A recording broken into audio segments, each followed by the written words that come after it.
To talk about all of the expectations going into the first monetary policy of this financial year, we are joined by fixed income expert Manish Wadhawan.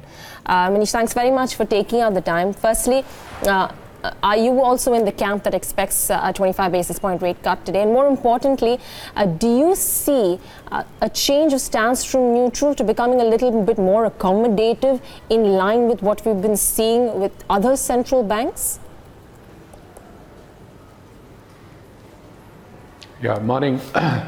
I think you hit the nail on the head in the morning when you said there's a lot of data which is pointing out towards this cut today, and I think there's a complete consensus on the street that there would be a 25 basis point cut at least.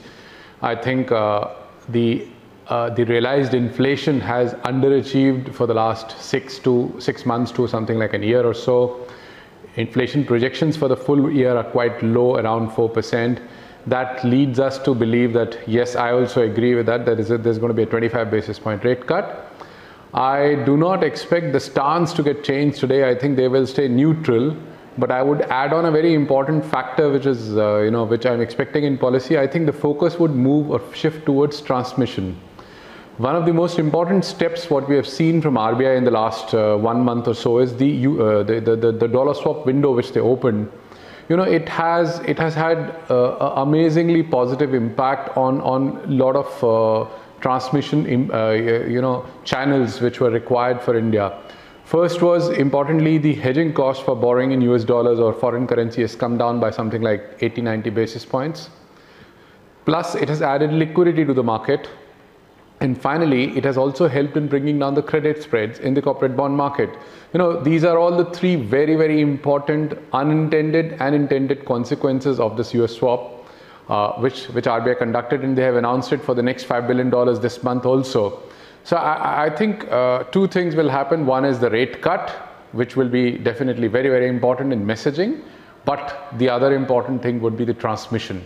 And I'm expecting, I think, maybe some more ideation from RBI on how do they announce or how do they implement this cut into lending rates.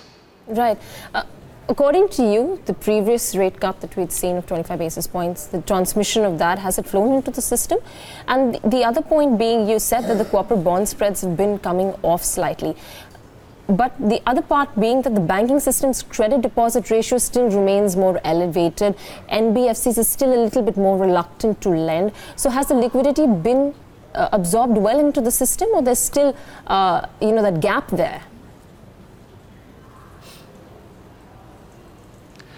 So what has happened is RBI has actually provided a lot of liquidity through OMOs. Yeah. And I think when they at this point of time, on a prudential basis, when it was realized that beyond a certain point of time, buying of government securities by RBI may not be of any use, at that point of time, I think they moved on towards the swap window, what we talk about.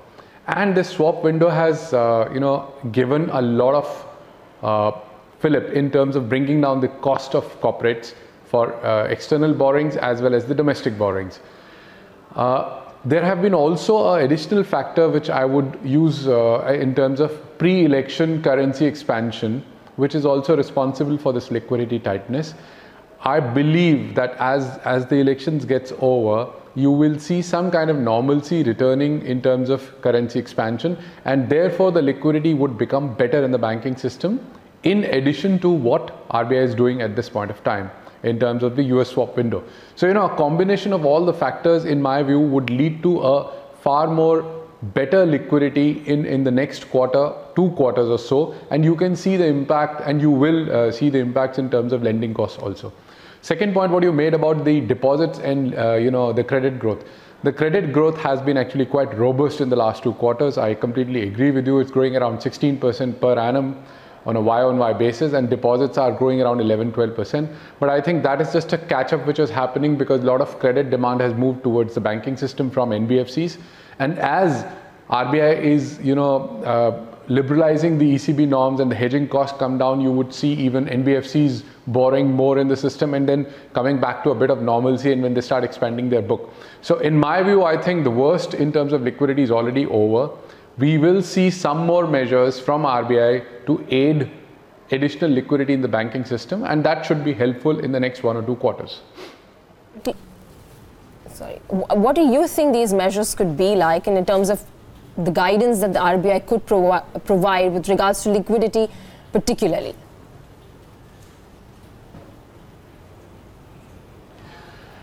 So if you look at three or four factors, number one is rate cut expectations, which should materialize today. As you said, 41 out of 43 economists are looking for a rate cut.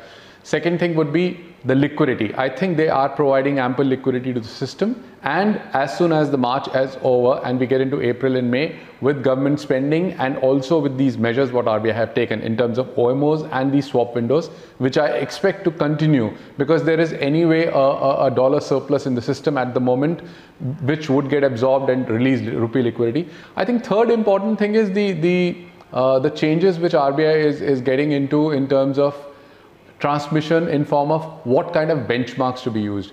We have seen one of the largest state-run banks coming up with the repo lending and borrowing linked to repo rate, which is the direct transmission mechanism which would happen. So I think all these factors, surplus liquidity in the system, rate cuts, and also the kind of benchmarks what we use, which shall translate into some kind of reduction of cost of borrowings for the borrowers. These are the three pillars which RBI would work upon, is my assumption, and we are already seeing all the steps in these directions. I really don't have an idea what could be the other measure, but there is no emergency at the moment, there is no crisis at the moment, so these measures will definitely impact in the next 2 quarters in bringing down the rates across the board. Manish, morning, Neeraj here. How much weightage do you think the MPC will give to growth? While you spoke about bank credit growth looking steady, PMI is weakening, the high frequency indicators, auto sales, I would probably even include the air traffic growth is showing signs of moderation, core imports are weakening, global growth is looking weak. Does that weigh in on the MPC's thoughts currently? Neeraj, definitely I think these factors would weigh in at today's MPC. As you pointed out yesterday only, we heard from the IMF chief even reducing the global growth further and saying that the global economy has got into a weaker mode since January.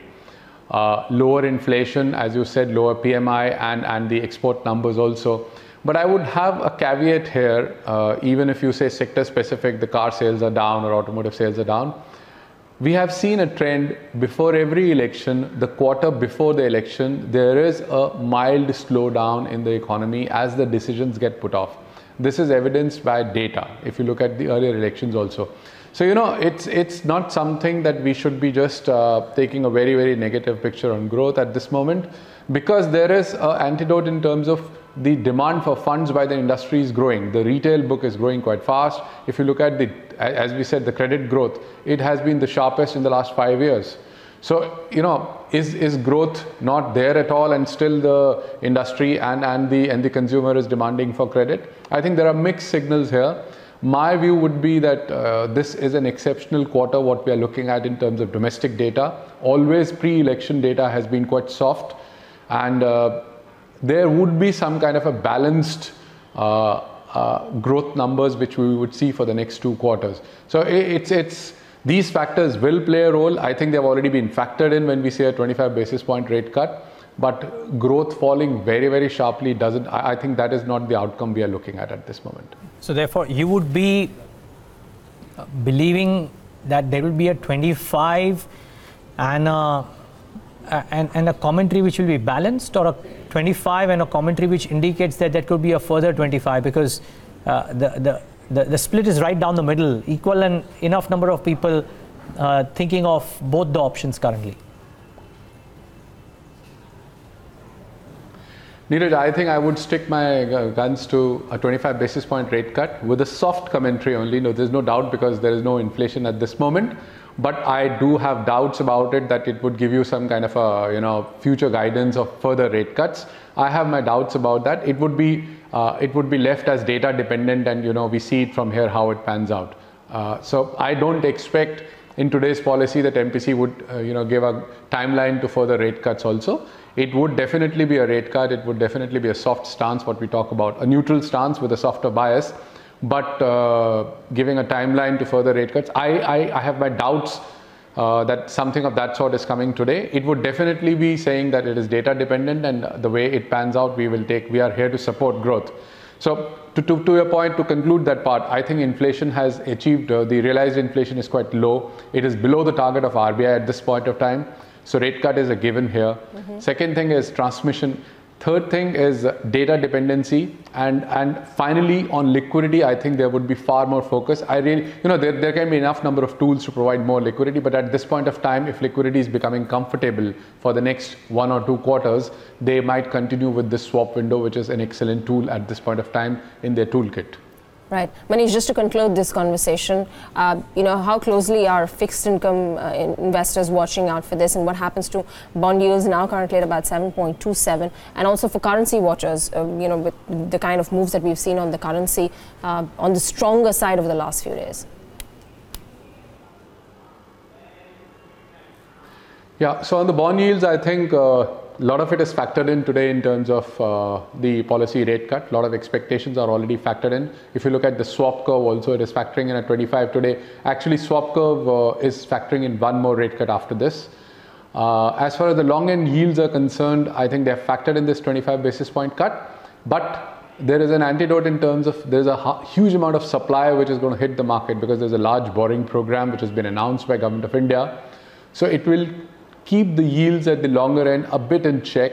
So one should not expect a massive rally from here at these levels in the long end bonds, and the short end bonds have already adjusted quite a lot. So I think trying to say that markets have factored in today's rate cut quite a lot. It's priced in quite well, and unless and until there is a surprise of a 50 or some kind of a guidance of, as Neeraj was pointing out, if there could be a guidance for further rate cuts, then you could see a further fillip.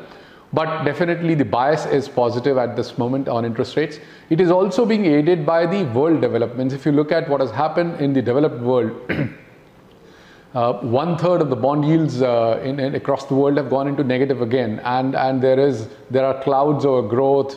We've seen a sharp rally in the developed world bond markets, and whether it is US or Germany or Japan, across board we are seeing yields coming down. That would definitely also play a role.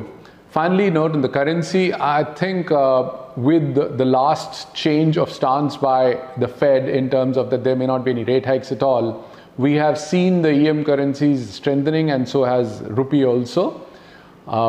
Dollar has weakened across the board, and finally with the swap window getting announced by RBI, it has added more fillip to rupee. So I think with all these things continuing, you might see a phase of strong rupee for some time, maybe a quarter, though there would be a time where in April and May there's a strong demand for dollars which come up, which is seasonal, and yields remaining soft here, and there is a possibility that yields might actually go lower over the period of 3 to 6 months. Manish, leave it at that. Thanks much for taking the time out and being with us today.